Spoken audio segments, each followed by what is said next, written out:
Ladies and gentlemen, the section will begin shortly. Please remain on the line. Thank you.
Honorable Dr. Sai Chongye, guest speaker of the day, Honorable Associate Professor Insinyur Dr. Nurhana binti Arsad and Dr. Iskandar bin Yahya, Counselors of IEEE UCAM Student Branch, distinguished guests, ladies and gentlemen. It is my pleasure to welcome everyone to a technical webinar tonight with the topic of building AI chatbots using GPT-3 technology. My name is Prasanna and I'm the moderator for today's sharing session. Before we start, let me explain how you can talk to us during the webinar. If you have any questions during the session, please write them down in the meeting.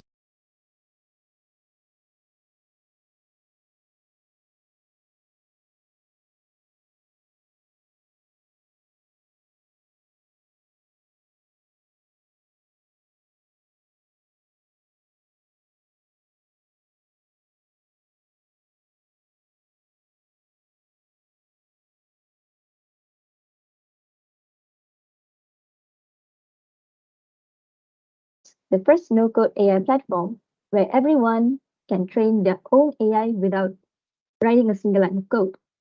Dr. Sai is currently holding the position of Senior Lecturer in Faculty of Business and Economics of University Malaya and Adjunct Professor in Faculty and Computing of University Technology Malaysia.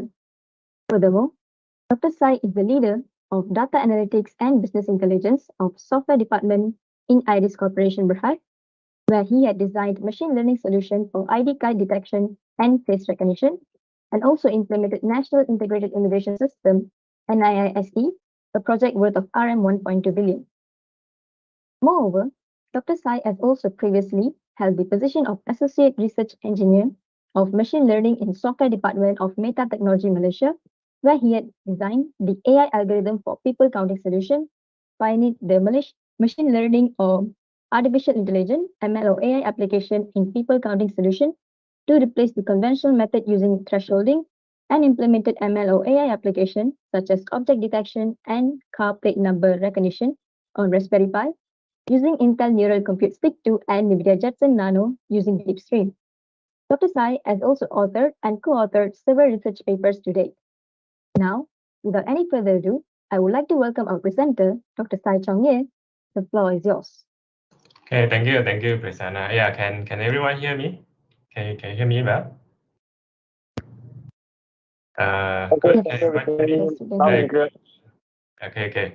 Yeah, thank you, our esteemed uh, in, speaker who helped us in doing the introduction today. Thank you, Prof. Nohana, who have invited me to the talk, and thank you everyone for attending tonight. Even it's already 8 p.m. at night, you are still keen to learn about AI, and that's why all of you are here, right?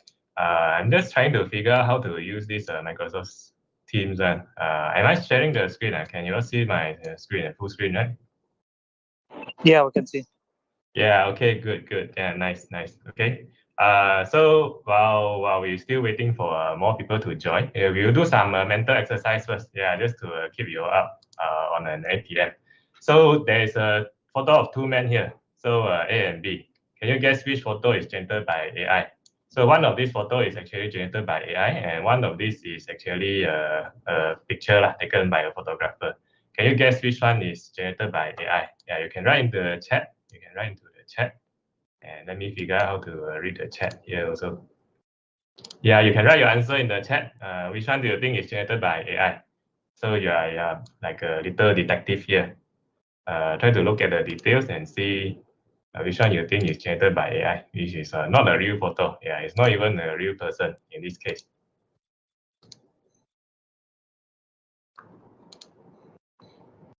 Okay, we have some answers here. Kevin says B. Okay, B. Afik says A. Oh, we have more answers B. Prasanna also says B. Jocelyn says B. Do we have more answers? Do we have more people who want to try? Yeah, anyone who want to participate? Okay, Amil says B. Anyone else? Anyone else? Before I am going to review the answer, and there is a reason why we are doing this exercise. Yeah, it's a very important reason why we are doing this exercise. Okay, Farid says B. Oh, so majority of you says B. You are going to be surprised because I'm going to review the answer right now in 5, 4, 3, 2, 1. The answer of this question is actually A. A is a picture generated by AI. So this person doesn't really exist. If you look at the details, if you look at the background, you can see there are actually some glitches here. Yeah, I purposely picked one that people can be able to identify. Because some pictures generated by AI nowadays are so real, it becomes almost impossible for a human to tell between the real picture or the picture generated by AI. So in this case, the answer is A. Yeah, let's try another one. This time is a painting. So we have two pieces of painting here, A and B. One is a painting drawn by a real artist, and one is actually a picture generated by AI. So can you guess which one is generated by AI? Yeah, same one. A or B. Just write your answer in the chat, and we see. Okay, Afik says A. Anyone else? Okay, we have A. We have Hao Tam says B. Louis says B. Okay, Lassie says A. Kavin says A. Okay. Rina says B. Okay, Nadia says B. Justin says B. Right. Keep it going. Try to look at the details. Like, can you figure out which one is actually generated by AI? Okay, looks like this time we have a more balanced answer here. We have a fair share of A and B. I'm going to review the answer to you right now. The answer of this question is actually B. Yeah, B is an image generated by AI, so it's not a real painting, while A is a oil painting by a certain artist. So can we draw a conclusion from these two questions that the images or pictures generated by AI nowadays has become so realistic that we humans are not able to differentiate? Yeah, can we say that, or do we need more? Do we need to do more experiment to find out? Okay, let's try one with the text now. So here are two pieces of text. You can take some time to take your time to have a look at it. So same thing. Can you guess which one is generated by AI and which one is Well, one of it is generated by AI and one of it is written by a human. Let's see if human can win in this game. Being a little detective trying to identify which text is a fake one, which text is generated by AI. Right, Afik says A, okay. Okay, we have A, Afik says B, Masari says B. Both, both is a very smart answer, but unfortunately not applicable in this case. Yeah, one of it is generated by AI and one of it is actually written by a human being. Okay, Amil says A, Louis says B, Calvin says B, Yume says A, okay. Okay, I'm going to review the answer soon. So if you want to participate, write your answer in the chat. So I just go to the chat and say, which one do you think is generated by AI out of these two texts here before I review the answer. Okay, so this time we have a fair share of A and B as well, which means 50% of people are guaranteed to be wrong. So we still are having problem trying to identify which one is generated by AI and which one is written by real human. Okay, I'm going to review the answer for these questions. The answer for this question is actually A. Yeah, A is a text generated by AI. So if you can see, the text generated by AI is typically full English sentences with verb, object, and subject. And if you look at B, yeah, actually, if you pay attention to the details, you'll be able to tell which one is generated by AI and which one is real text written by human. Okay, last one before we go into the content for today. Now this time is a fictional story. Yeah, this question is a fictional stories. So one of it is generated by AI and one of it is written by a real author. So you see AI can also write fiction nowadays. AI can also write novel for you. Yeah, AI can also write fictional stories. So I want to look at the chat. Okay, yeah, you can type your answer in the chat, and let's see what answer did you get. Win says B, Win says B, Amil says B. Anyone else? This is the last question already to exercise your brain. Yeah, Carlton says A. Oh, okay. Now we have more B. Is it? Anyone else? Okay, Jocelyn says B. Okay, last call. Yeah, last call. If you want to participate in this exercise, just write which one do you think is generated by AI, A or B? Okay, okay, you may say B. Oh, now this time we have more B compared to A, right? So I'm going to review the answer for this question. The answer is actually B. Yeah, so once I review the tips, like how you can try to identify which one is generated by AI, or if you pay attention to the details, then now you are more able to tell which one is actually generated by AI and which one is not. So from this exercise, we can see that our ability as a human to identify which one is a real image or real text compared to what is generated by AI has become more and more blurry. Yeah, sometimes it gets very difficult to differentiate. Is it a real photo or is it a fake one? So how do AI do all this? Yeah, how do AI do all this? Anyone seen this picture on the right? What do you think this is? Yeah, you put in a text, you describe what item you want, or you describe what kind of image that you want, and then the AI is able to give you an image. Yeah, like this case, let's say a cat on Eiffel Tower eating a bagel and come up with a cat and Eiffel Tower. Anyone have played this before? Yeah, anyone have played this image generation tool before? Yeah, do you know which one? What are the image generation tools out there? Yeah, do you know which any image generation tool out there? Yeah, you can type in the chat if you have played of any image generation tool, or this is the first time you see it as well. Yeah, this is the first time you look at this. Oh, Rupania AI can do this. Okay, no answer. So is it all your first time seeing this tool, like image generation, where you put in a text and then come out with an image? Yeah, can share with me. Do any one of you know what tool is this?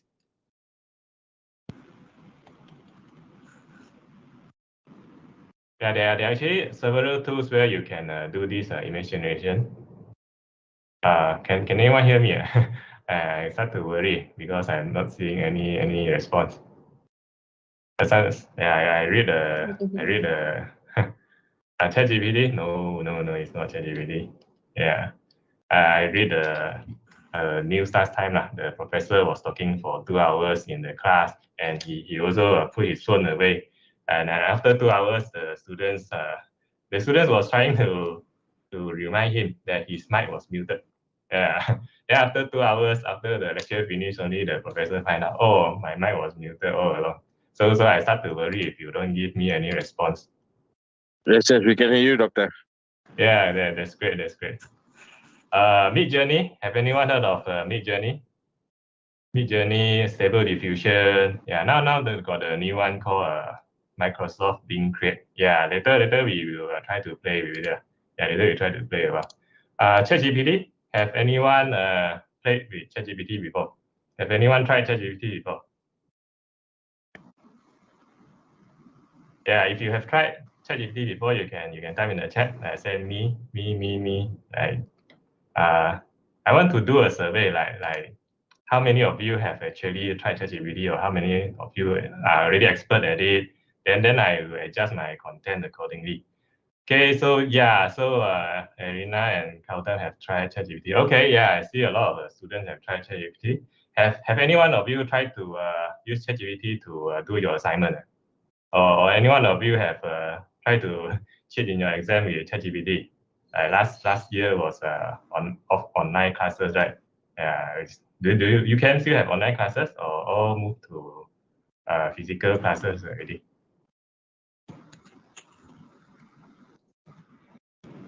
Okay, we have just a small number of you have tried ChatGPT. I don't believe so. I don't believe so. Yeah, I think most of the students will have tried ChatGPT before.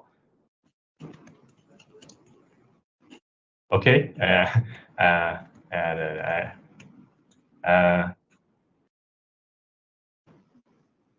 Unable to see the share screen.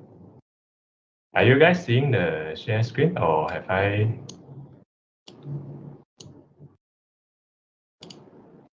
Yeah. Yes, can see your screen, doctor. It's just that Yeah. I can't chat on the chat box. I'm not sure why, but let me. Probably I'll just exit and try to rejoin, doctor. Oh, you can look at the chat box. Yeah, Teams is sometimes a little bit buggy. But it's okay. It's okay. Yeah, it's okay. I thought you all were forced to join this webinar. That's why everyone was so silent. You are here only for the credit hour, is it? It's okay. It's okay. Yeah, make sure that you all enjoy the Yeah, session. I've already completed. I really wanted to learn about this. That's the reason I joined. Yeah, cool. That's cool. Okay, ChatGPT. I believe most of the students have tried it, and most of you have also tried to do your assignment with ChatGPT. If you have not, you can try to find out. Which we will explore later. Yeah. So, just a little bit about myself before we go into the content. So I'm the founder and CEO of AI Technologies, where our mission is to make AI more accessible than ever before. Is to bring the power of technology to AI technology to everyone, even if they don't come from a programming or technical background. So I'm also a certified HRTC trainer, and I did my PhD in signal processing and machine learning, 2019. Yeah, 2019. Back then, yeah, I actually started 2014 and I completed 2019. So back then in 2014, there wasn't so much very powerful model like what we have today, like transformer model, the generative model, generative AI, all that. Back then, CNN was quite new. Yeah, convolutional neural network, if any one of you know about it. And we are still using a lot of this traditional machine learning algorithm. Yeah, machine learning algorithm, SVM. I actually use SVM in my PhD thesis.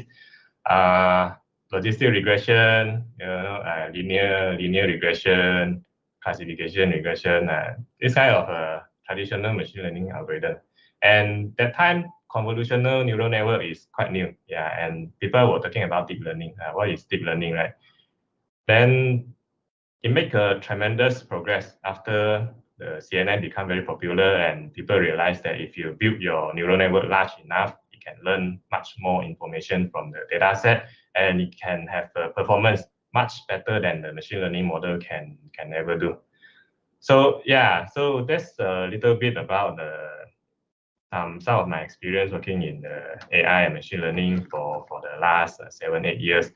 And nowadays it gets more and more powerful, right? It gets more and more powerful where we have this ChatGPT with the transformer model, and then we have image generation tools. So these are the things that we are going to explore today as well. So what is artificial intelligence? Have any one of you heard of this word, or any one of you in the course of AI in computer science? What is artificial intelligence? Anyone want to give a try? Yeah, just type in your answer in the chat box.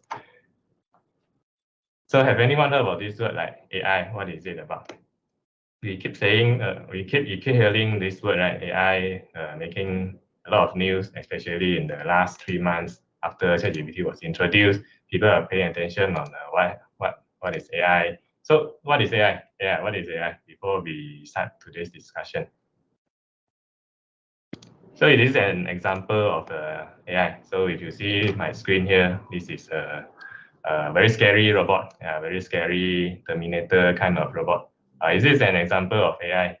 Or is AI going to take over the world? Is it going to eliminate the human race? Is going to destroy humanity? Or the future will only be digital intelligence? Yeah, there will not be any human in the next 500 years. Would that be the case? Yeah, would that be something that we need to worry about? Would that be something that we need to be worried about? Fortunately, in the next 3 to 5 years, you might not need to worry about it yet. Still, the progress were going really quick. And I don't want to make a prediction that goes really wrong because the progress was improving really quickly. Like just a few years ago, we still have a classification model that will make this kind of mistake. Like when you try to classify a cat, it tells that the cat is a dog, it tells the dog is a cat. So the accuracy was not high. Yeah, the accuracy was going like 80, 90%, and sometimes you still get it wrong. And very quickly, it became 99.9999%, and then the image classification has saturated. Then we move to like object detection, then we move to image segmentation. So a lot of improvement, especially in the last 5 years in doing the computer vision and this kind of AI task. Yeah, but still, what do you see? What do you think is wrong in this picture? Yeah, so I want to generate a picture of a salmon swimming down a river. So what do you think is odd with this picture? Do you find anything odd with the picture?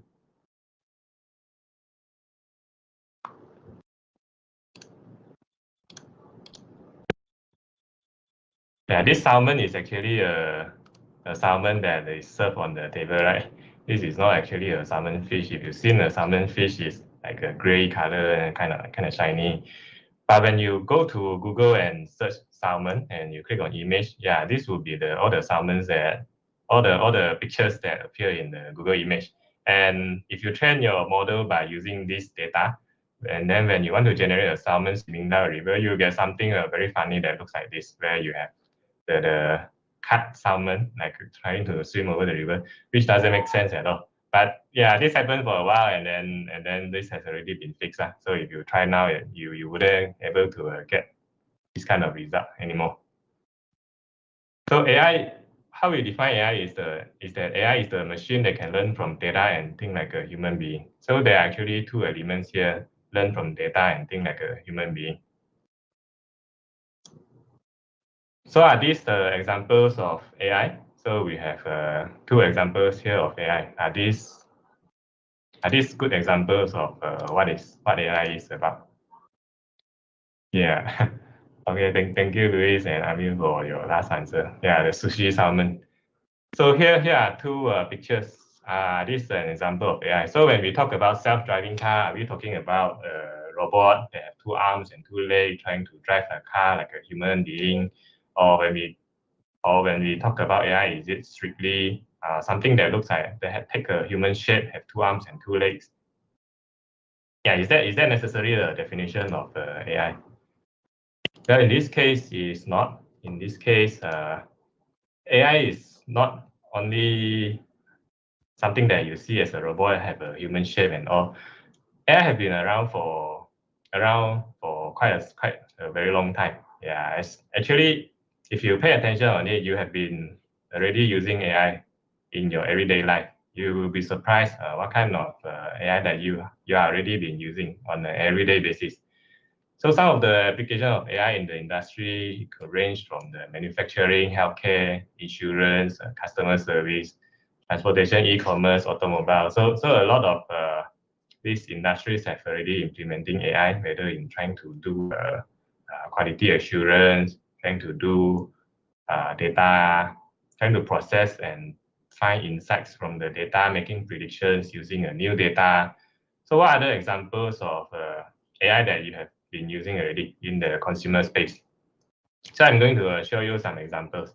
Yeah, you can see here. So have any one of you addicted? Yeah, have this happened to any one of you? So you're just thinking to buy something. Yeah, you only think about it. You never really tell anyone about it.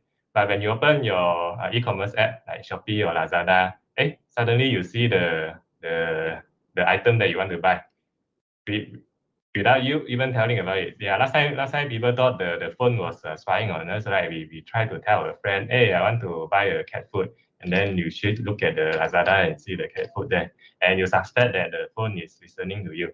But have it happened to you before that you didn't even tell anyone about it, but then you see it on the e-commerce like Shopee or Lazada? Yeah, have it happened to anyone here?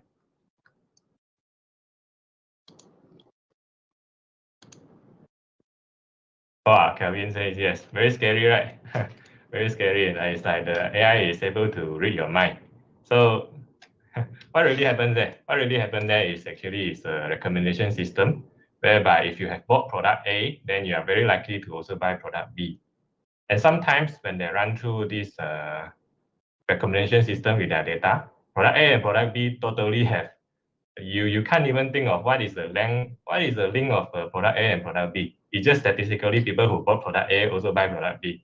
And if you have bought product A, it's very likely that the app will suggest you like product B, which have totally nothing to do with what you have previously bought sometime. So by using this statistical analysis and big data, they train a recommendation system model, and then it's able to give you a predictions like what are the things that you are most likely to buy in the e-commerce platform. So social media have also been doing the same thing. Yeah, like your Facebook, TikTok, Instagram. TikTok have been very popular because of their machine learning algorithm, which can give you a recommendation of what video that you are most likely to watch for the next like 1 minute or 30 seconds. So by training on this data, the TikTok have been able to build a very powerful machine learning algorithm that can predict what video will most likely caught your attention. And this has been done same over in the other social media, your news feed. So this is how they select what post to show you based on your interest, based on your user profile, and based on your previous interactions. Banks and insurance as well. So you do receive a lot of this notification or SMS from the banks, right? They try to sell you a product. Do you know that this kind of marketing is only targeted to you? It's not like they send like last time, like 20 years ago, when they send the marketing campaign, they tend to send to everyone, right? But nowadays, if you receive any of these marketing campaign ads, right, it's actually targeted to you. They actually study your user profile, your user activity, what kind of product that you are most likely to buy from the list of all the products of these banks. So they send you we call it targeted marketing, targeted ads to you that is you have the highest chance to purchase this product. So it happens in your daily life if you have received any of the SMS or marketing email from these companies. This is how they target what products that you are most likely to buy. So I have just shown you a few examples. So can you name me one AI applications that you have been using in your daily life? So I'm sharing a Slido here. You can take out your phone and scan the QR code. And scan the QR code and share with me what is one AI application that you have been using in your daily life.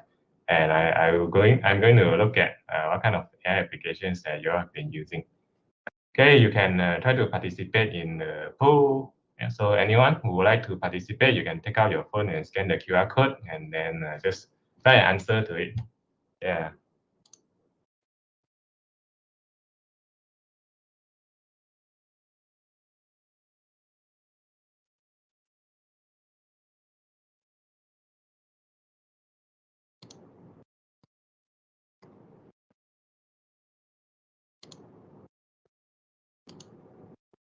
Gamma AI. Okay, ChatGPT is a very common answer that we receive. Or ChatGPT. So a lot of people have been using ChatGPT to do their assignment. Gamma AI. What is Gamma AI about? This is the first. Okay, Midjourney. Wow, we have people who pay for Midjourney. Okay, Siri. That's great. Microsoft Bing. Microsoft Bing have these new features that looks like ChatGPT, right? Only 10 answers. Anyone else who want to help us to draw on this chart? So we can see the like this group of audience, what kind of AI applications that this group of audience have been using. Then I will have a better idea on how to continue the next part. Okay, well, discover chat. Grammarly, DALL-E. Yeah, DALL-E is very similar to like Midjourney. It's also an image generation kind of AI. Uber. You still have Uber in Malaysia? Yeah, we combine with Grab already, right? Or you mean some other Uber? Qbot, Google Assistant.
If you see A, then you do B. If you see B, then you do C.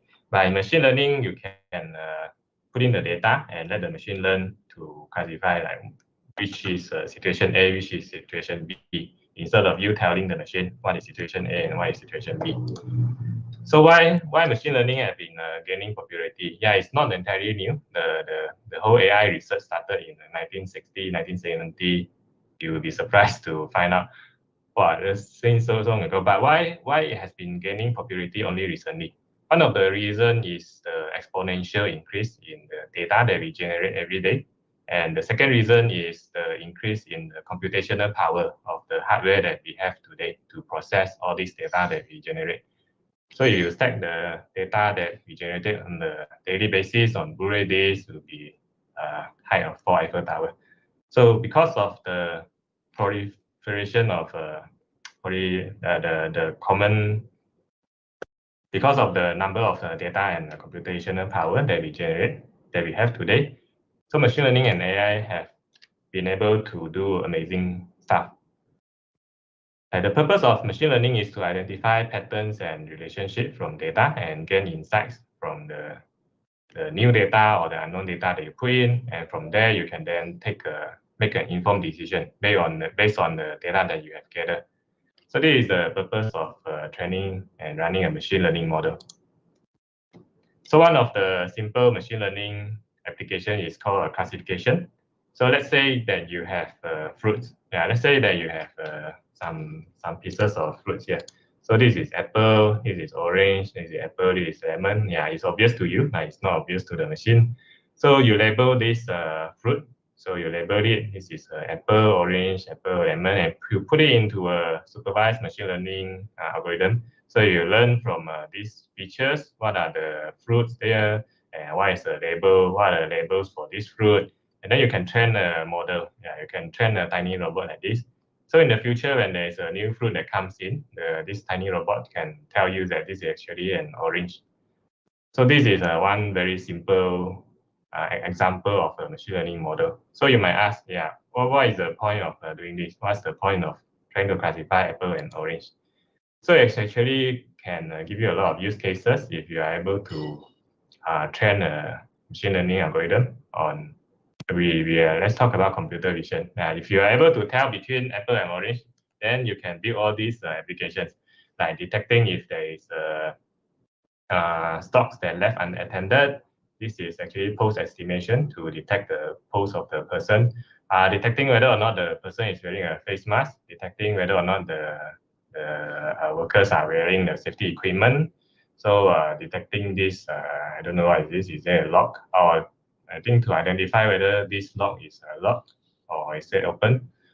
Detecting unattended suitcases, face recognition, detecting who is the person walking into the office. Do you allow them to enter the office? Detecting person, this one is used in the retail setting where you detect the person that walks in and detect which path that they follow, so you can identify which area that most people have walked through, and you put your most sellable products here. Yeah, the retail analytics. So detecting the person in the factory setting, detecting how many people was in the shopping mall, how many people walk by the shopping mall, and then detect, this is, I think, is detecting the certain equipment, calculating how many parking lots are occupied, and calculating how many person are using the meeting room, to detect the number of cars passing through the highway, and then give you an estimation, is there a traffic jam or not, detect rust condition, rusty, if the machine is rusty and the area where it's difficult for the people to go in to see, detect whether or not there are people in on the track which they shouldn't be there, and then detecting how many people walking up or down a certain street. So there are actually a lot of use case for this computer vision. So the next part that I'm going to talk about is language model and ChatGPT, yeah, which is the content for today. So language model is actually also a type of AI model that uses a statistical and probabilistic technique to learn the pattern and rules of the language. Yeah, so you put in a lot of text, and then you can train a language model. And the goal of this language model is to predict what is the probability of a sequence of word? What is the most likely word that is going to come after this? Sounds very simple, right? So all you really need to do is try to predict what is the word that is going to come after this. So does it sound like something that you have seen before? Yeah. Does anyone find this familiar? Yeah. Do anyone know what is this? So when you try to search something on Google, you try to type something and then you try to complete your words. Yeah, this one is autocomplete. So language model is not entirely new, right? Try to predict the next word. Have been around for some time in doing autocomplete. Now, how come ChatGPT have become so big? Yeah, how come ChatGPT can do something that all these previous language model cannot do? So how does language model works? So as I have explained, the language model is actually trying to predict what is the next word that come after it. So you have a string of input whereby these inputs are text converted to numbers. So you do embeddings on the text and convert it into numbers so that the machine can read the text now.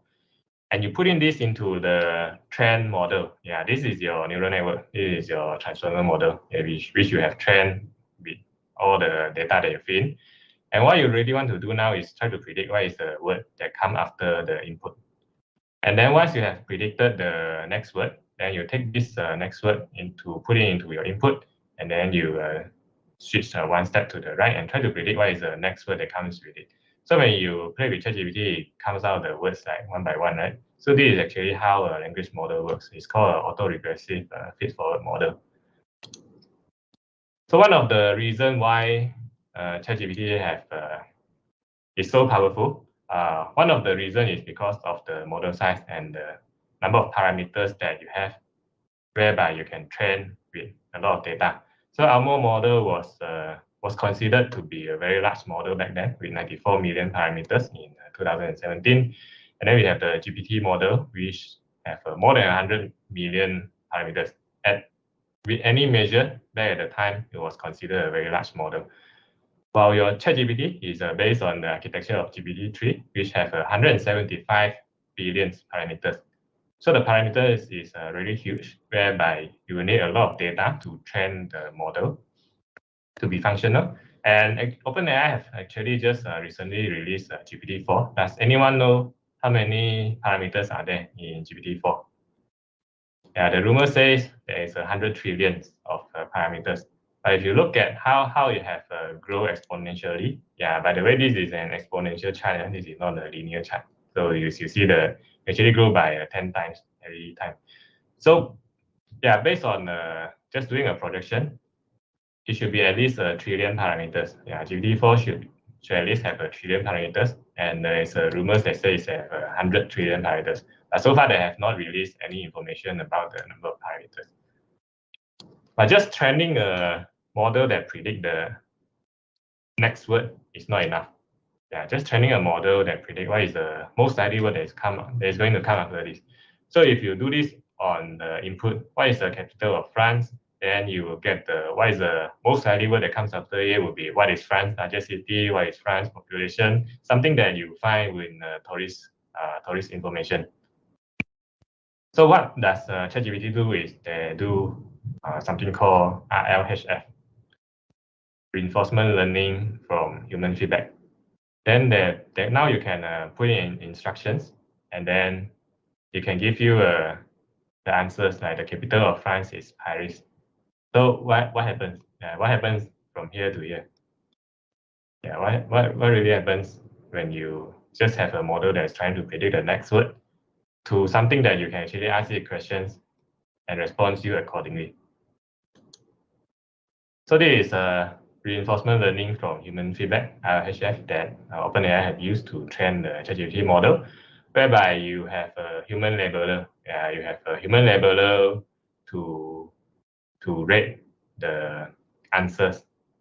So for example, you have questions like explain reinforcement learning to a 6 years old, and then the human labeler would first demonstrate what is the correct response to these questions. Explain reinforcement learning to a 6 years old. then it can be used to train the GPT-3 3.5, which is the ChatGPT model.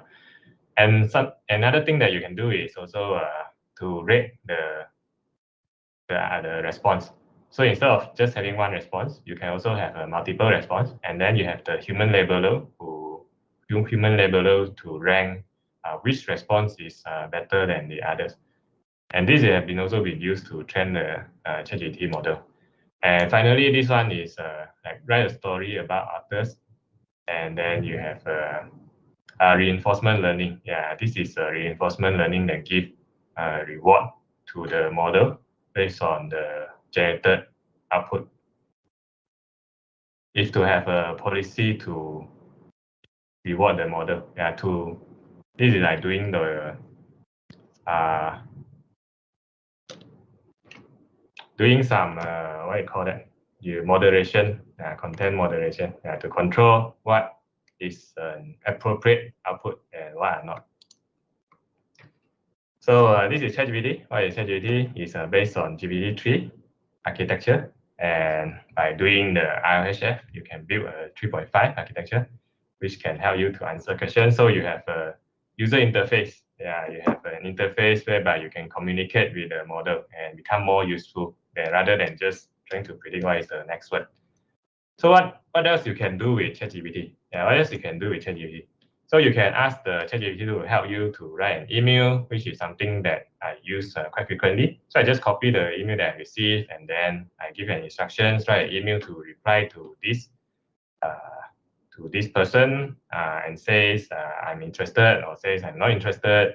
And then the ChatGPT model can help me write a very professional, well-structured email whereby I can just copy and paste and it responds to the person who wrote me the email. So it's actually saved a lot of my time. So you can also write fictional stories. So in this example, write a little story about these two persons, and this will be entirely fictional. Yeah, this person doesn't even exist, and this response or this response that you receive is entirely fictional. And then you can also this is an interesting thing that you can do. You can ask it to write a song, ask it to write a poem, ask it to write a pantun also in Malay. So I've tried that and it actually works. And finally, you can also ask ChatGPT to write you a program. Yeah, for in this example, which is something that we are going to explore tonight. Yeah, we see how good is ChatGPT in writing a program. Hey, we are going to do some demo here. If you have not tried the ChatGPT before, you can go to this link, chat.openai.com, and you need to register and put in your phone number and everything. But I believe all of you have already, or at least most of you would have already tried it. So what we are going to do tonight? What we are going to do tonight is, Prof. Nohana is probably going to regret calling me to give this talk because I'm going to teach you how to cheat in your assignment by using ChatGPT. So that is what we are going to do tonight. Okay, so let's say you have a very, anyone have Python? Anyone have learned Python? Anyone have learned Python? So if you have Python, you can open up your Python notebook, or if you use Google Colab, if you don't know what is Python, you can search Google Colab and just go to Google Collaboratory and then create a new notebook. Yeah, create a new notebook. Then you can write your Python code here. Then you can run your Python code. So if you have learned Python, yeah, for me, I'm just going to use, it's okay, I just use the Google Colab. So yeah, what you need to do is search Google Colab and then create a new notebook, and let's call it exercise 1. Okay, yeah, I'm going to give you some time to do this. And then what we are going to do now, let's say we have an assignment. Yeah, one common assignment, very common assignment is to write a calculator app, right? Yeah, or mini projects. Last time this used to be a project. You need to write a program to build a calculator app. So can you do it with ChatGPT? Yeah, instead of you having to study how to write a calculator app, let's ask ChatGPT to write a calculator app using Python. and see if it really works or not, or these are just all nonsense. Okay, so I just give an instructions, write a calculator app using Python, and then you have define a function, add, subtract, multiply, divide. Wow, now it can even handle divide by 0. And then you display the menu, you enter the choice. Yeah, let me just copy the code. Yeah, I'm not going to edit anything from here. I'm just going to click this button, copy the code here, and then I'm going to put it here. And I'm going to run this to see if this calculator really works or not.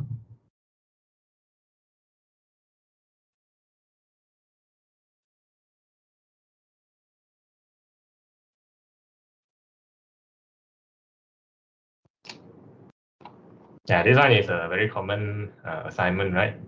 In any programming class, you learn about building a calculator.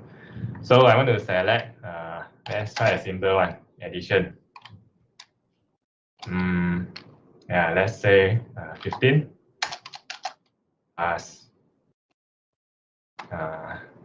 8. And yeah, this calculator actually gives us 15 plus 8 equals to 23. And let's try another one. Yeah, let's try a multiplication. So I have multiplication is 3. So the first number is 9. My second number is 5. So 9 times 5 is equal to 45. Yeah, so it actually works, right? So now you can just copy this and submit this as your assignment. Yeah, you have done the calculator in less than 1 minute. So what else you can do with this one? Yeah, what else you can do? What other apps that you can do? Let's try a game. Yeah, let's try to ask the ChatGPT to write a game. Write a number guessing game using Python.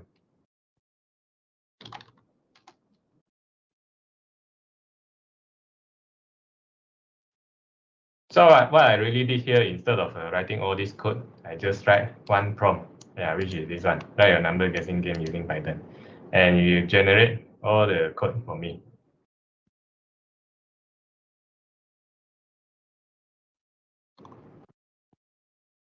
Okay, if you want to try, you can just open up your Python notebook or Google Colab, and then just go to ChatGPT and ask it to write a calculator app using Python, or write a number guessing game using Python. So I'm going to do here, I'm not going to edit anything in this code. I'm just going to click the copy code, and then I am going to put in here. Okay, so I import a function. I try to, yeah, let me just run the code to see if it works. So guess a number between 1 and 100. So I'm going to take 50. 50 is too high, so I want to reduce it. Let's say 25 is too low, so maybe like 35 is too high. So it has to be between 25 and 35. Let's try 30. Yeah, so I guess the number in 4 guesses. So it actually works, right? This number guessing game actually works. And you try to, when all you just did is ask ChatGPT to write the code for you.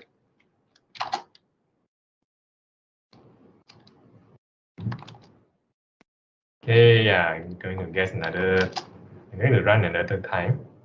Okay, yeah, it's not 30, luckily.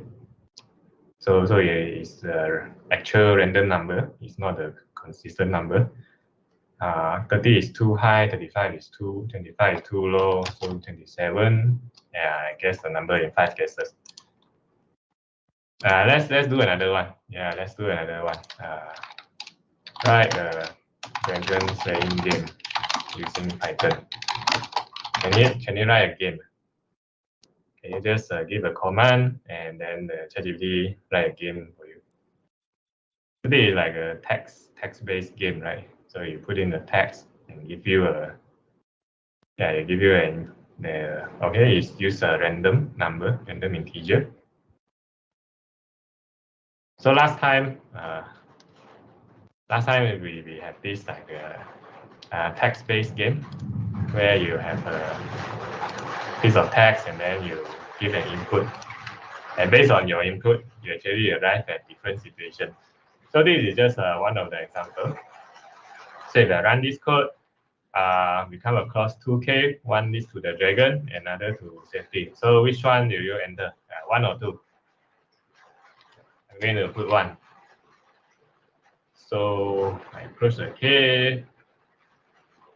Okay, the last dragon jump out and give me the treasure. Wow, so luckily. So if you look at the code, it's a random integer from 1 to 2. So one of the option is they give you his treasure. Another option is the dragon will gobble you down in one bite. So this actually works, right? So instead of writing the entire code, what I really wrote was one line here. Yeah, write a dragon saying game using Python. So do you think you can use this to do your assignment? If your assignment is only need to need to write the code and submit online. So how would the lecturer have to grade the assignment if everyone is doing the assignment in this way? Yeah, if everyone is getting full marks because all you really need to do is copy paste the question here. So how would the teacher have to grade the assignment? Yeah, something that we need to think about as a lecturer also. But for lecturers, you can also use ChatGPT to help you generate exam paper. Write 10 questions about data science with multiple choice.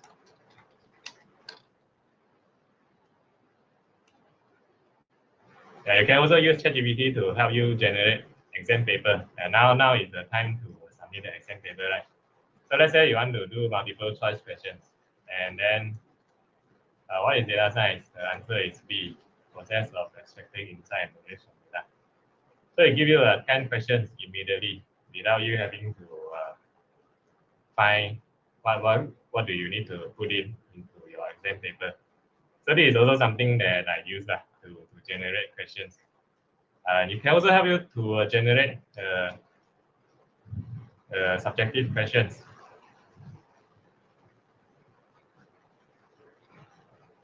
Okay, yeah. So here you got 10 multiple choice questions immediately where you can select put into your exam.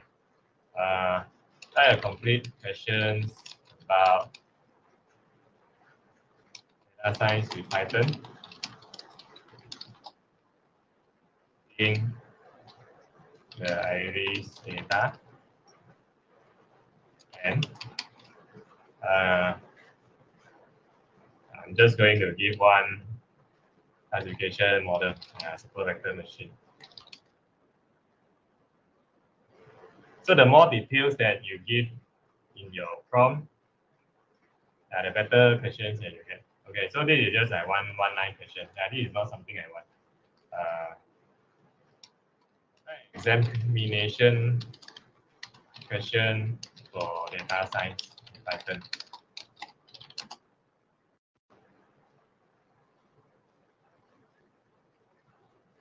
Okay, so now it generates an entire exam question for you.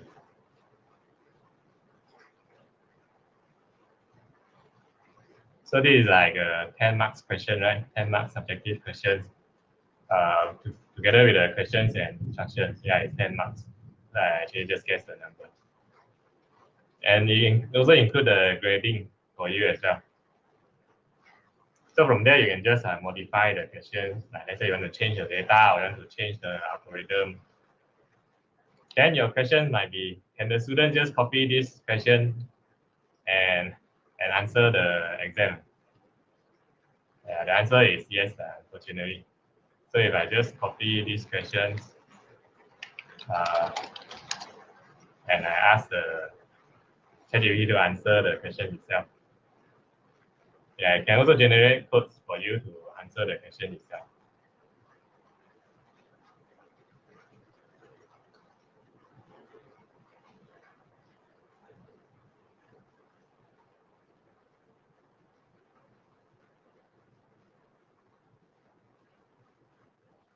Okay, so what happened here, you just load the data, it just generated the code for you to load your data.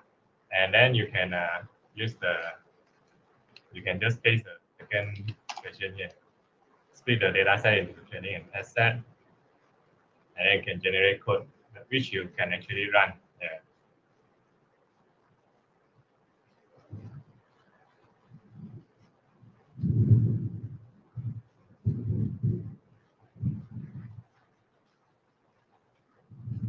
Yeah, you can also continue to play with this to see if it's able to answer all the questions as well. But typically, yes, yeah, typically it can answer all these questions. So how should we evaluate the students then? If everyone can just get the answer from here, uh, how should we design the assignment in a meaningful way, or how we should design the exam questions in a meaningful way? That is something that we really need to think about. Okay, so the next exercise. This is the next exercise. I'm going to use this is called the OpenAI API. So if you have not tried this, you can actually go to. I'm just going to put this in the chat. You can actually go to this OpenAI website whereby you can create your own API keys. So you just log in with your account and then you can get your own API keys. Otherwise, you can also use my API key for this exercise tonight. So you just click here, create a new API key, and I'm not going to name it IE UKM. And then, yeah, now I've generated my new secret key, whereby I can use this secret key to call the ChatGPT model by using an API. Okay, so I'm going to copy here. Oh yeah, let's just start a new notebook. Yeah, let's just start a new notebook so that everyone can follow. Okay, I'm going to call this exercise 2. And what I'm going to do is to import the OpenAI library, and then I'm going to use the secret key that I just created.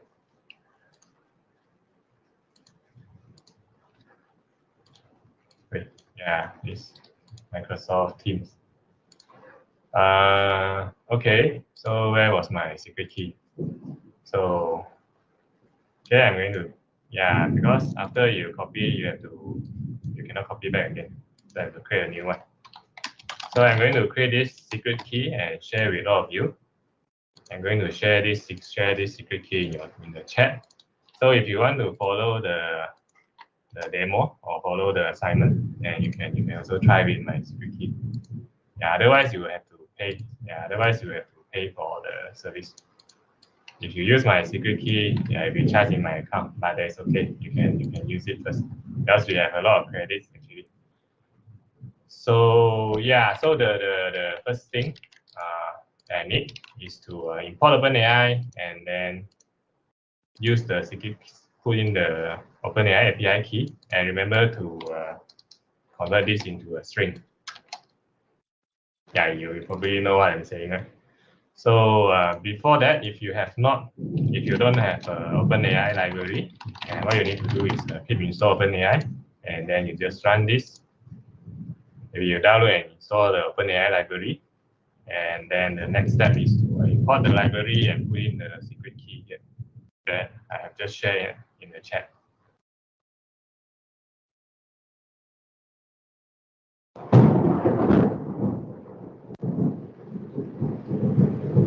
Okay, now I'm installing the, just run pip install OpenAI. And then the next step, I'm going to import OpenAI and put in the secret key.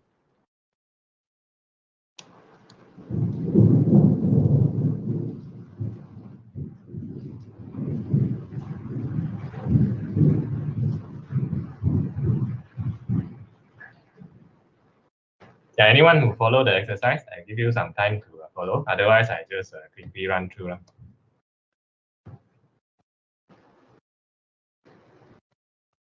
Anyone following the exercise?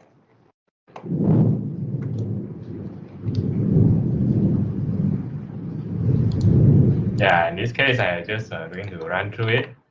So so I have imported the API key, and I'm going to put in here. And yeah, now I want to send a prompt. I want to send a prompt to the OpenAI API, and I'm using this text DaVinci model. I'm going to share this code in the chat if you like to follow.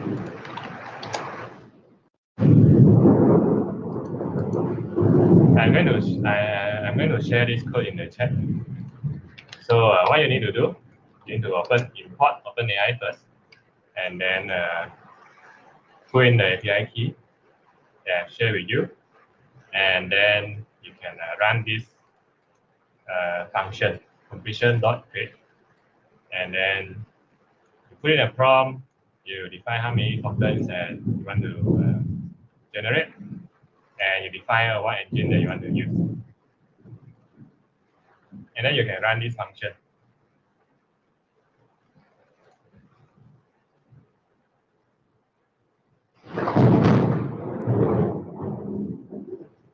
So my prompt here is who is Donald Trump. So I use my Python code. I send this prompt into the OpenAI API, and then this model will generate a response to me, which is this response.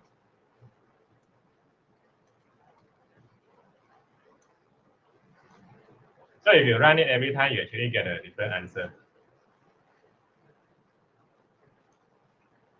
Why is that? Why is that?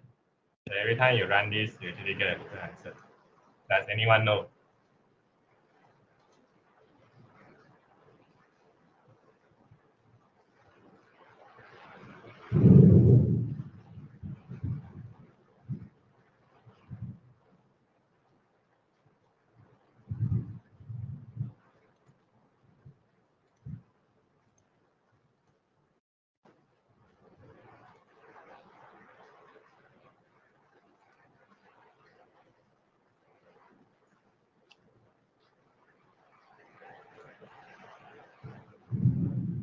Oh, we have 73 people here. Oh, that's a lot of people. So does anyone know why every time you run this, you actually get a different answer? Probably it queries again, doctor. It runs the query again, so it generates a new answer. Okay, so this, if I have explained just now, right, this algorithm is actually based on predicting the next word with the highest probability. There is actually some randomness in the algorithm. So instead of getting the same answer every time by taking the words with the highest probability, they actually put in some randomness, whereby sometimes you don't take the one with the highest probability. Sometimes you take the one with the second one. Let's say like you know probability, right? So 80% and 20%. So does it mean that every time you get the 80% outcome? No, right? Sometimes you get the 20% outcome, even though it doesn't happen as regular. So actually, there are actually one setting that you can do. If you are using Python, you can set the temperature to 0. Temperature is actually a parameter, whereby how you understand temperature is that if you have a higher temperature, then the model actually has more randomness, because temperature actually give you the kinetic energy, and kinetic energy give you a more randomness, more entropy in the model, right? So this is how you understand the parameter called temperature. So if you set the temperature to 0, now this time if you select the words with the highest accuracy all the time. So let's see. So this is the response that I get. And if I run it again, I hope I get the same response. Is it the same response? Yeah. If I run it again. So now I get the same answers every time I run this prompt. So what I really changed here is these parameters called temperature.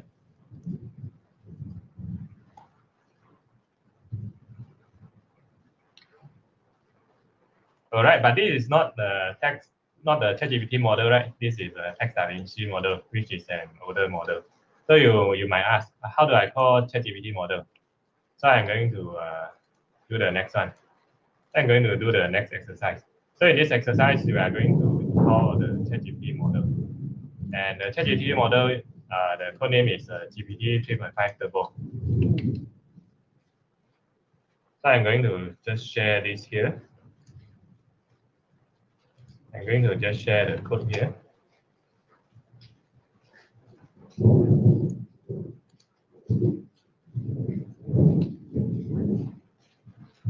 Okay, so yeah, the function name is a bit different. This is called a chat completion. Later I will explain why. And this is just a completion model, completion function. This function is called a chat completion, and you want to use a ChatGPT model. And you have to define the row, the row and the content. Who is the row? Is the user. So the user asks who is Donald Trump, and then you want to get some response, right? So if I run this, same prompt that I put in, who is Donald Trump, and then the ChatGPT model actually gives me a response of who is Donald Trump. So in a simple prompt like this, it doesn't different much, right? Like the user and content. Okay, I'm going to give you some time to try out different prompt. You can just type in whatever prompt that you want, but this is just actually the same as you are using the ChatGPT interface, whereby you just put in a prompt.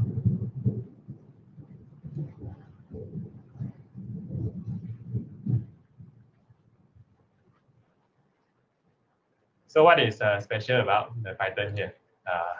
What's something extra that you can do? Yeah, what's something extra that we can do that you can't do with the simple interface here, other than the temperature that I've just shown you? Yeah, like here you cannot edit the temperature, right? You cannot edit the how you want to select the next word with the highest probability. So now I'm going to show you this exercise. This exercise is more like a multiple prompt in one chat, in one function. So this is why it's called a chat completion. Chat completion whereby you put in multiple prompt and multiple instructions in one function. So now I try to define the rows. So the row there are actually three main rows here in this. There are a total of 3 rows, which is the system, user, and assistant. So user would be you asking the question. System, you can ask it to behave. You can ask the system to behave like 6 years old. You can ask the system to explain to you like 6 years old, or you can ask the system to explain to you in a very detailed manner. And then the assistant would have the assistant would be the ChatGPT model that is going to give you the answer. So if you have already defined here, it means that in the previous conversation, the assistant has actually give you some answer, right? So now you ask the follow-up questions. Now you as the user, you want to ask a follow-up question. Where was it played? So if I ask this question alone, if I only ask where was it played? So if I use this command, and I only ask the question, where was it played? I didn't give it any context. If I run this, it will not be able to give me a good response. Yeah, I can't answer the question because I don't specify which event or game you're referring to. So what happens here is you are giving some context to the ChatGPT model. You are giving some context that where was it played is actually referring to this Los Angeles Dodger event, the World Series event. Hey, cannot answer. How come? Yeah, maybe I'm not using the latest version. So if I run it on my own, luckily I always have a backup. So if I run it on my Jupyter notebook here,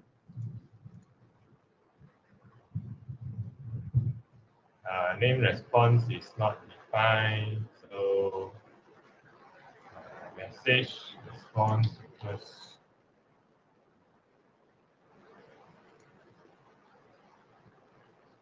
and let's see if we can fix it. Oh, too many people is using my account. too many people are using the account. So please try again in 20 seconds. Or only can limit 3 per minute. So if you want, you can create your own API key. So all you need to do is go to this link here, and then you can log in and create your own API key. Yeah. So in case if you don't want to use this API key that I just shared, you can create your own API key. Okay. So let me just demo this one. Name response is not defined.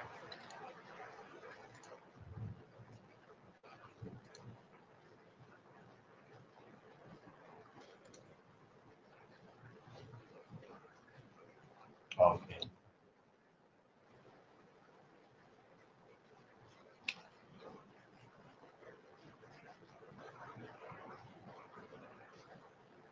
I have to add a payment method. Okay, it seems that my account have I didn't expect too many people using the account will cause this problem whereby you cannot submit too much request in a short time.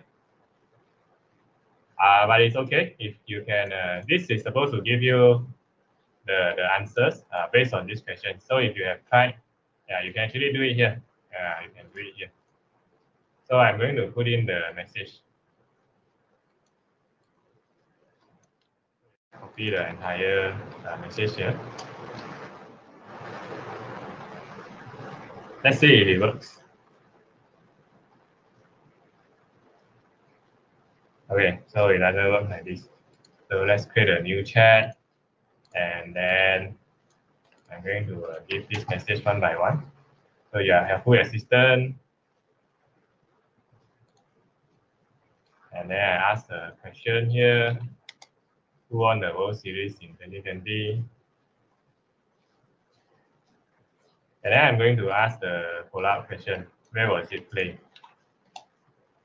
So if you have noticed, the response of the ChatGPT actually follows what you have asked previously. So what really happens here is when you send this prompt, where was it played? You are not sending it alone. You are not sending just this prompt. You are actually sending the entire string of conversation of the. You are actually sending the entire string of the previous conversation together with this prompt, so that the ChatGPT model is able to give you the response based on what you have last asked. Okay, so that's the part of the ChatGPT demo. So there are actually some limitations on the ChatGPT model, as you have understand. So the ChatGPT model, it was agreed that it doesn't have a contextual understanding. So our ChatGPT can generate coherent and grammatically correct text. We still struggle to understand the full context and meaning of the input text. So every time you ask the questions, what it really try to do is trying to predict what is the next most likely word that is going to come after the response. So it doesn't really understand actually what are the response, what are the prompt that you put in, and what are the response that it's trying to give you. And the second limitation is on the biases and fairness. So ChatGPT and other language model can pick up biases and unfairness based on the training data. The training data to train the model, and then the second step, which is about the RLHF, reinforcement learning from human feedback. So based on these responses or biases, it can lead to harmful or offensive responses sometimes based on the training data and how the human labeler have trained the model. And lastly is one thing what we call a hallucination. Hallucination occurs when the language model generates text that is not true or accurate or have no basis in the input text or context. This can happen to the language model as it can lead to a response that are confusing, misleading, or even harmful. So if you have trained a very large model with billions of text data, you would think that the chances of this model getting the answer correctly would be very high compared to a real human. But if the hallucination happens and it give you a wrong answer, sometimes you will be convinced that this could be the actual answer, right? This could be the actual answer, and the answer out there could be wrong, because this is what is said by the AI. But this is not the case as of now, because the model can still hallucinate, and it tries to give you the next most ideal word that is going to come after this in a very coherent way, but it doesn't make sure it is not able to know exactly or make sure that the answer is factually correct. So there is a hallucination. So we actually still have some content on the image generation. So I'm just quickly go through how it was being done and do a quick demo on the image generation. Yeah, if you can, don't use the API right now. Later, so that I can do the demo. So image generation is done by using this DALL-E model by OpenAI as well. They can generate a high quality image from the textual description. So what actually happens here? Yeah, what actually happens? How can the model give you an description of the image? Yeah, how can the model give you an image based on the text that you put in? So this system actually uses a combination of a transformer language model and a GAN model, generative adversarial network. So the GAN model is used to generate an image, and the transformer model is used to try to understand the prompt that you have put in. So the user input a text description of the image, and then the DALL-E model is able to generate the image. So this is a GAN architecture, whereby you put in the generator, you actually put in a series of prompt, which is your string of text. And from this string of text, you use a random noise to try to generate an image, a fake image, image based on the prompt that you have put in. And then there will be a discriminator. The discriminator will be trained on the training set, on the training data set. And this will try to do a classification on the fake image that you have just generated, and to see if this actually passed the discriminator or not. So if it passed, then it will thought that this fake image is actually a real image. Yeah, the discriminator cannot, at this point, it cannot identify which one is generated, which one is real. Like the exercise you did on the very beginning. So sometimes the discriminator can also find, oh, this is obviously an generated image. Yeah, an AI generated image is a fake image. So it looks very funny. It doesn't look real at all. So if you feedback to the generator, you will tell back to the generator, hey, your image is not exactly looking real.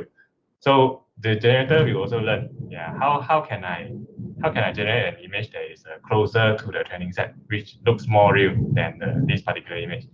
So this process will be repeated. The generator keep trying to generate image that can pass through the discriminator, and the discriminator, if it found the image doesn't look realistic, you will go back to the generator, and this process will be repeated until it is able to generate an image that the discriminator cannot differentiate.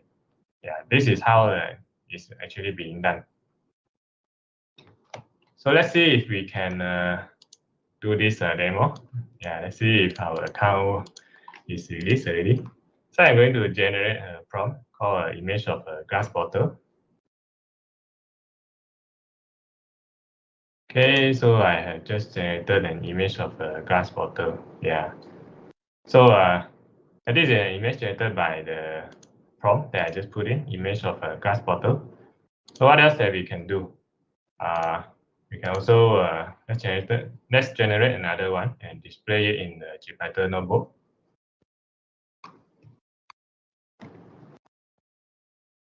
Okay, so let's use this bottle. Yeah, this is looking really nice. So I'm going to save this image. I'm going to save this image in my GPT notebook, in my computer. Where is our class today? ChatGPT Python new. So I'm going to name this as bottle, bottle.png. Okay, I have saved this image.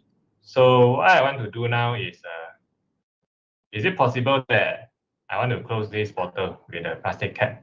Yeah, this exact bottle. I don't want any other bottle. I don't want to generate a new bottle. I want to close this bottle with a plastic cap. Let's see how I can do it. So what I'm going to do now is I'm going to use this desktop OpenAI editor. And I'm going to upload this image of the bottle that we have just generated. Yeah, this is the same bottle, right? Okay, this one. Yeah, not this one.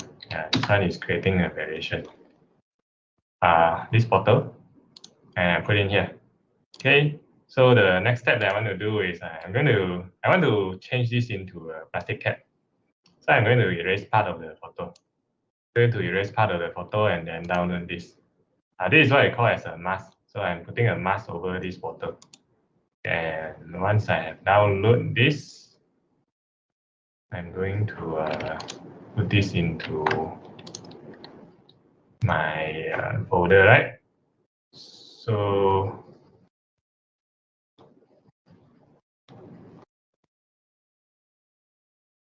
yeah, I'm going to put this into my folder.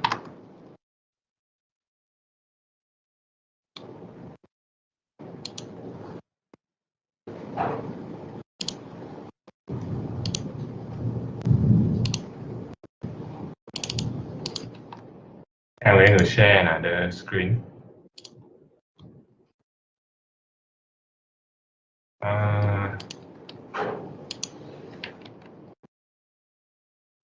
Yeah, I'm not very familiar with this Microsoft Teams. So I'm going to share. Am I sharing anything? No, right? I'm going to share a window of this. Right, so we are back, right? So we are back. So I have prepared this two images. First is the image of the bottle, and the second one is the image where I've just erased the top part of the bottle. So let's see if I put in a new prompt here. Let's see if I put in a new prompt here, a bottle with a plastic cap, to see if we can put a cap on the bottle. Bottle.png is not here. Oh, I thought, oh, okay.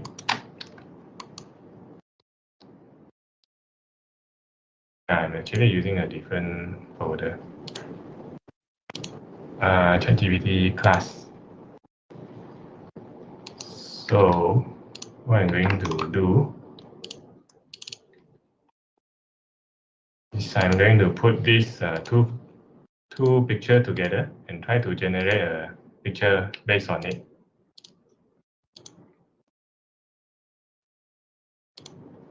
Okay, yeah, let's come back here. So I'm going to run this. I give instructions, a bottle with a plastic cap. Let's see if it works. Let's see if it works.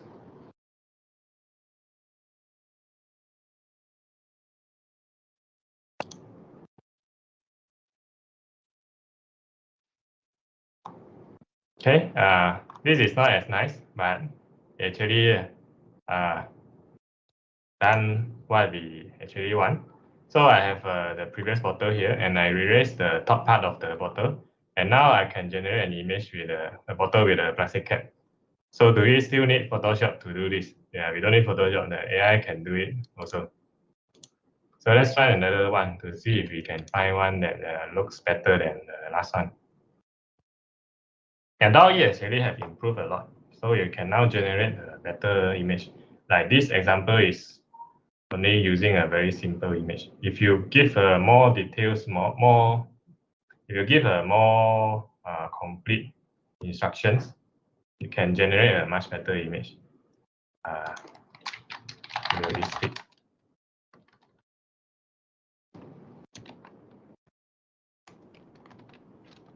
Yeah. There is also another app that you can try. It's called Bing.create.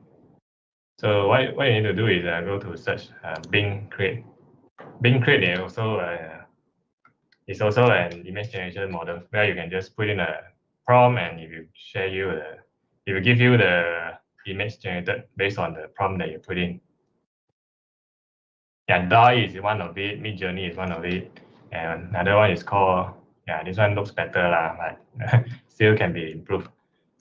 Okay, so basically that's the demo of what DALL-E can do. And then yeah, you can define the size of the model, the image that you want. You can change the prompt. You can do a few things here. All right, so basically that's all of the content that I have tonight. So can I just share a little bit about what other programs that we have in the company before we end with the Q&A?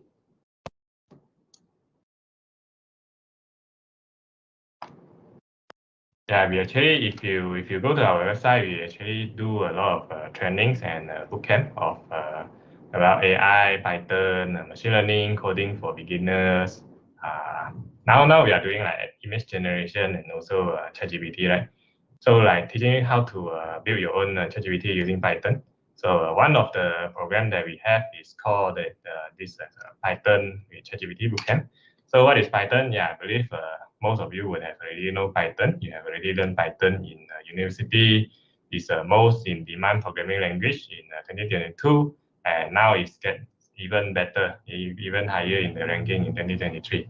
So a lot of companies actually use Python to build especially their AI model, machine learning. So one of the reason why a lot of these machine learning model are written in Python is because the open source libraries are actually mostly available in Python. And okay, this is a demo, and this is one of the program that we have in the upcoming weeks, actually in this month. Is to unlock the power of ChatGPT in Python. So this is a program that I want to just quickly share with you. If you're interested to join, so like there are a lot of careers that you can explore if you have knowledge in Python and machine learning and data science, especially like data scientist, machine learning engineer, and data engineer, software developer, and research scientist. And yeah, this jobs actually pays pretty well if you are senior data scientist or if you have good knowledge in building Python applications. So what you get in our 2 days bootcamp is a 2 days instructor-led live classes for 2 days, 4 hours each. And then you will learn about Python programming and also machine learning and AI applications and building your own AI applications during the bootcamp. So this is some of the feedback that have been shared by our previous participants. Nashita was our participant back in I think last year or 2 years ago, where she was doing her bachelor degree in computer science, and she was actually building this mobile app that can do image classification. And she actually joined our bootcamp and learned how to build mobile app, and she has graduated already. And then we also have people who are working in the industry who join us and to explore what AI can do for their business. It was easy to understand, and it's especially easy for people who are totally new to this Python programming and AI and machine learning.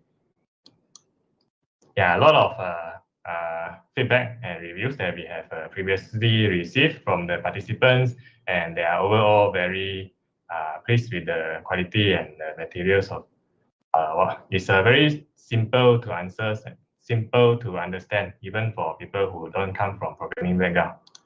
And this is the upcoming bootcamp that we have in this this month, 27 and 28 May.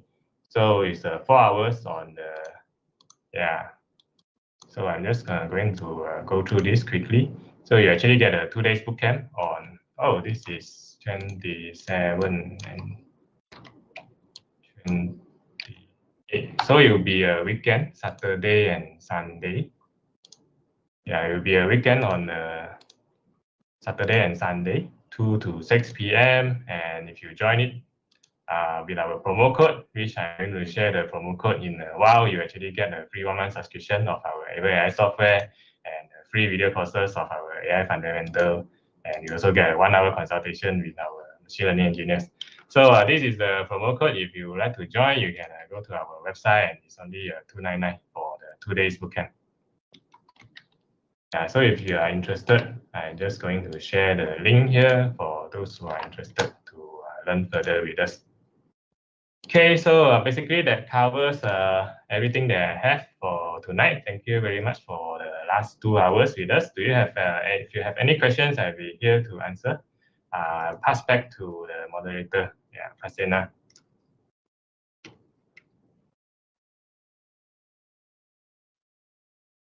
Thank you, Dr. Sai, for the wonderful and informative presentation.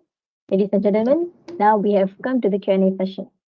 You're welcome to write your inquiries in the meeting chat or YouTube comment section or unmute your mic to ask the questions.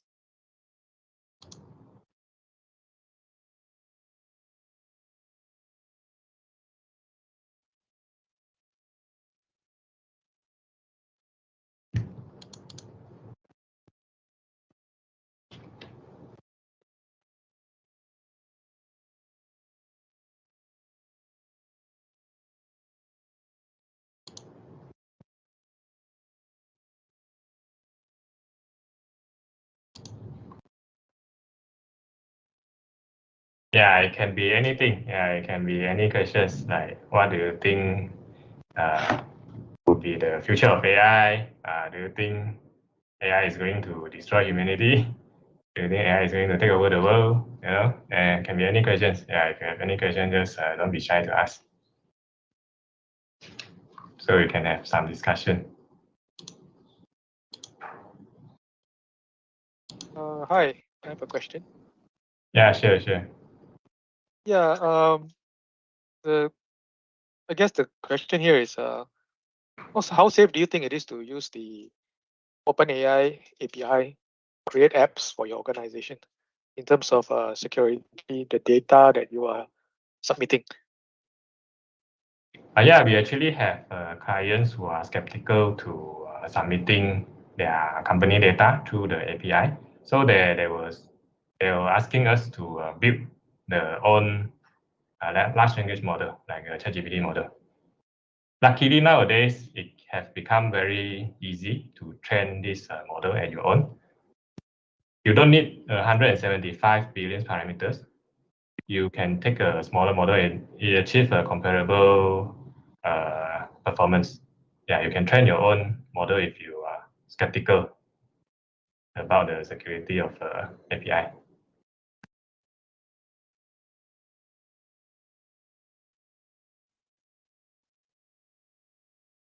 OpenAI now it belongs to Microsoft, right? So far, yeah, I think Microsoft, yeah, people tend to trust Microsoft more.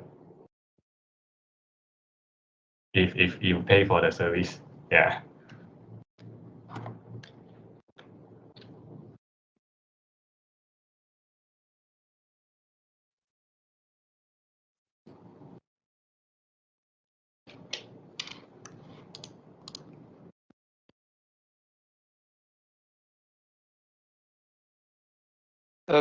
Can you roughly describe what is the type of data set you use for your large language model training? How did the organization provide you this data set? You mean the ChatGPT one, or you want to train your own? If you want to train your own Okay, large you language don't need to have the complete data set to train from scratch, because what you are really doing is what you call a transfer learning. So you download the model together with the pre-trained weights. So you just add in your new questions to train based on the weights that have already been trained. Like these billions of parameters training with trillions of words of data have already been trained. So it's a pre-trained model that you use.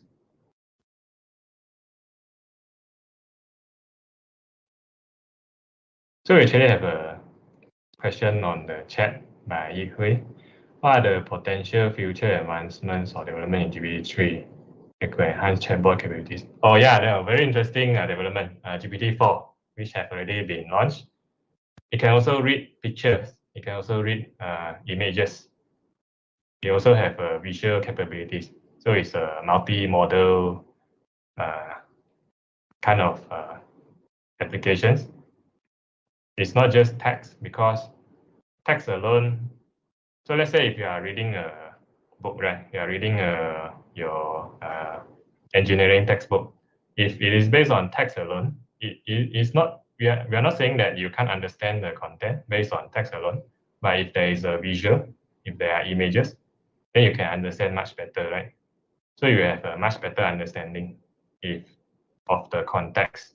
If you have the image and text, then you can generate a better response.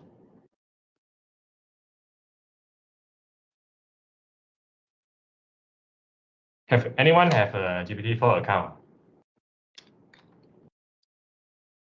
Yeah, anyone bought the ChatGPT Plus and have a GPT-4 account?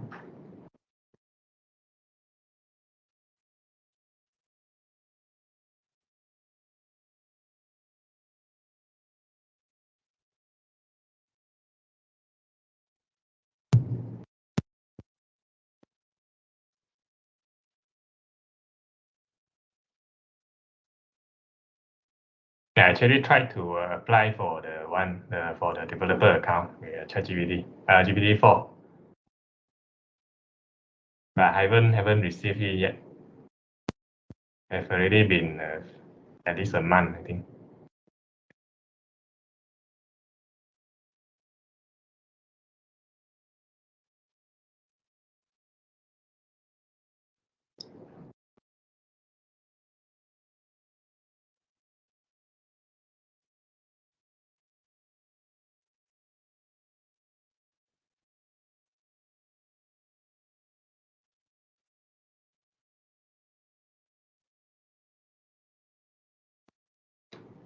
Okay, I think there is no more questions. Doctor, I have a question. Hi. Sorry? Hi. Hi. Doctor, I just want to ask a question because I think there are news that's about like ChatGPT is able to produce, for example, one of the news says that the ChatGPT is able to produce what they call the serial activation code for Windows, right? So in terms of security wise, let's say if I were to create a AI thing, similar, will it be able to, expose my, the developer's classification or identity or information or not? Just curious on this matter. Serial activation code for Windows. What do you mean by that? You mean like? I can't remember the news exactly how it is, but I did recall reading news that ChatGPT is able to create the activation code for Windows due to because the question was asking. Okay. Yeah, understand. So you produce the activation code like then you have a piracy issue, right? Yes, correct. So I was thinking is if we are to have something similar, for example, if let's say I'm a developer of a AI thing like similar to ChatGPT, will if it's ever to be what we call cracked or hacked, will it pose a threat to myself as a developer? Yeah, data privacy have always been an issue in the AI development space. But unfortunately, the law have not been catching up with the development. So, like, what decides that the companies can use your data to train their model or not? Yeah, there is no law forbidding the AI company to take the data available on the internet to train their model.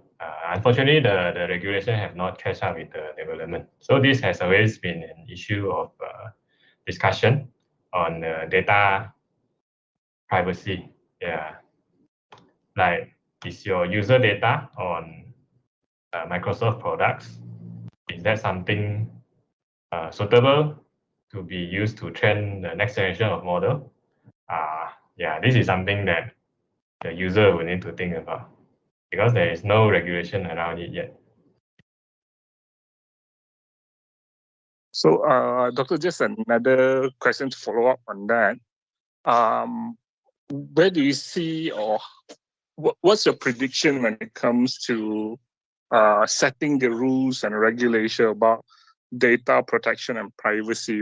Where, let's say, 5 years time, what do you think, or where does this gonna go through?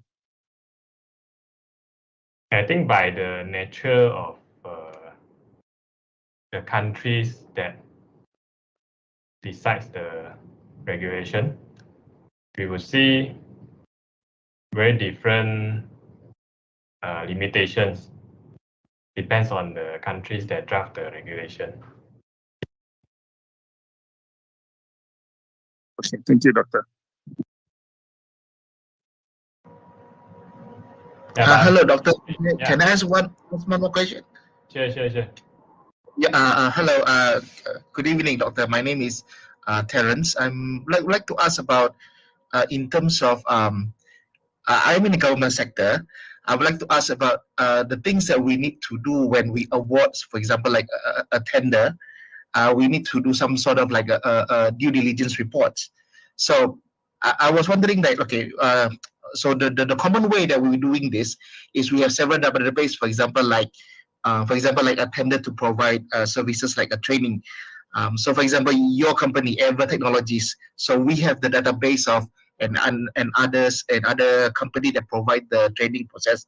So usually that we are doing the due diligence or the report, like which company is suitable to be awarded for this particular tender, to be invited, is we do it manually by scouring the information that we can, for example, like from our e-Perolehan, it is a government system from our Ministry of Finance and other programs and other websites that we gather the data.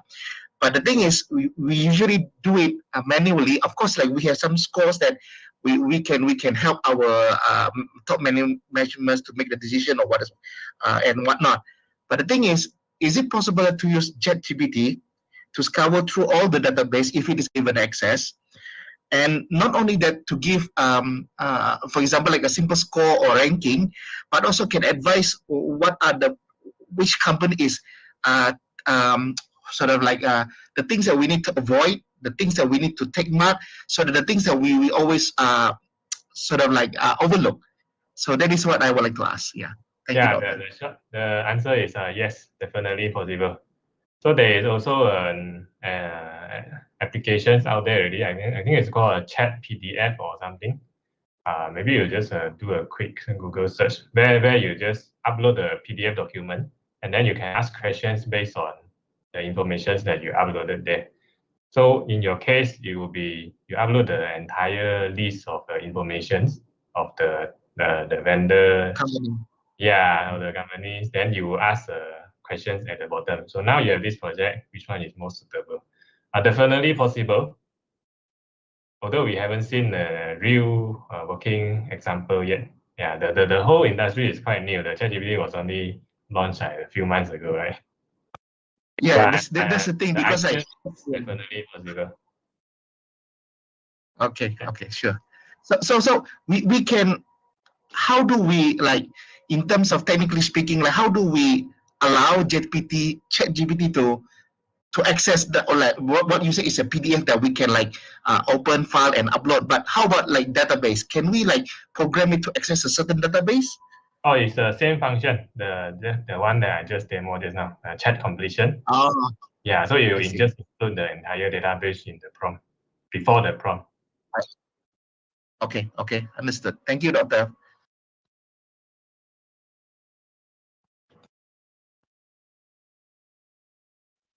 Is there any more questions from the floor? We shall wait for another 10 seconds. Doctor, I have a question. Yeah, please. Since AI has become more advanced, how do we protect some jobs that are threatened by the rise of AI?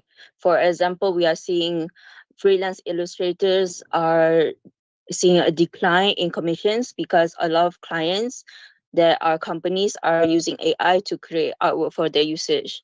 So you can see by their income is steadily decreasing because of AI. Where does the ethics begin with using AI in general? Yeah, the job loss crisis during the transition is definitely real. Yeah, it's a real problem that we need to address. We need to think about why. Yeah, the job loss crisis is definitely real, especially during the transition, and our society is not designed to have AI that actually benefit everyone. Yeah, we have companies that build AI. Actually, there will be it's a larger problem altogether when you look at the AI war that happens between countries. So let's say we have all these large US companies that own all the AI model. So all the productivity will be done by the large US company or that own the AI model. So what about the people from other country? Yeah, if you the same problem is also applicable in the country scale. So I think the best solutions about this is not making the job easy for more people just for them to be employed, but is to make things more efficient and have more equally distributed. Have the wealth be more equally distributed among the society. Yeah, this will be the role of the government to think about, to find out.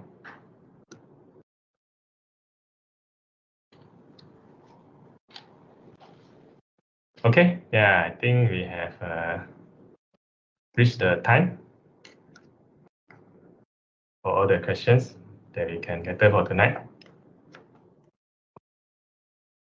Thank you guys for the questions and also the answers.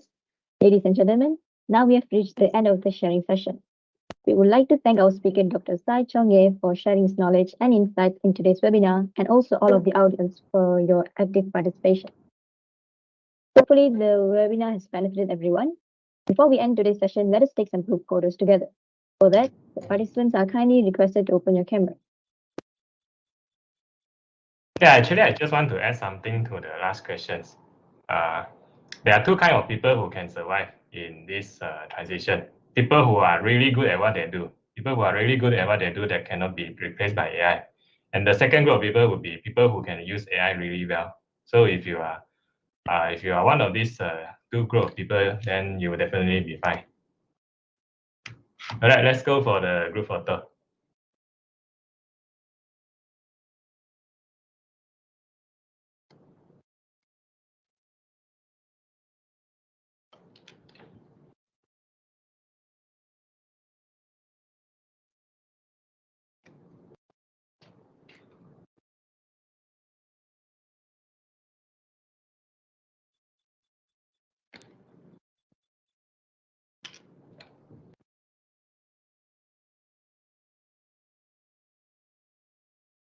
One, two, three.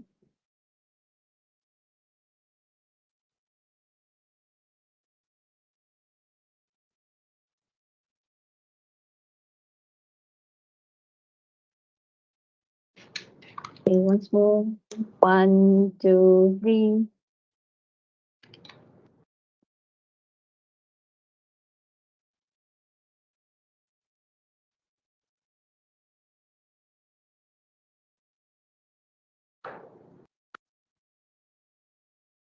Once again, ladies and gentlemen, thank you for your attention and participation today. We hope to see you again in our next event.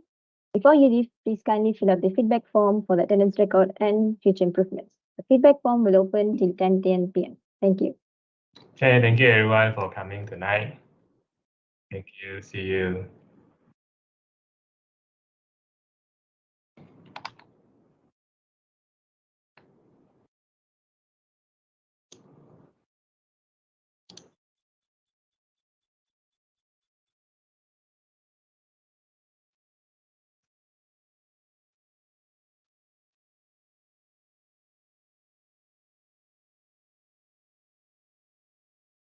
Yeah.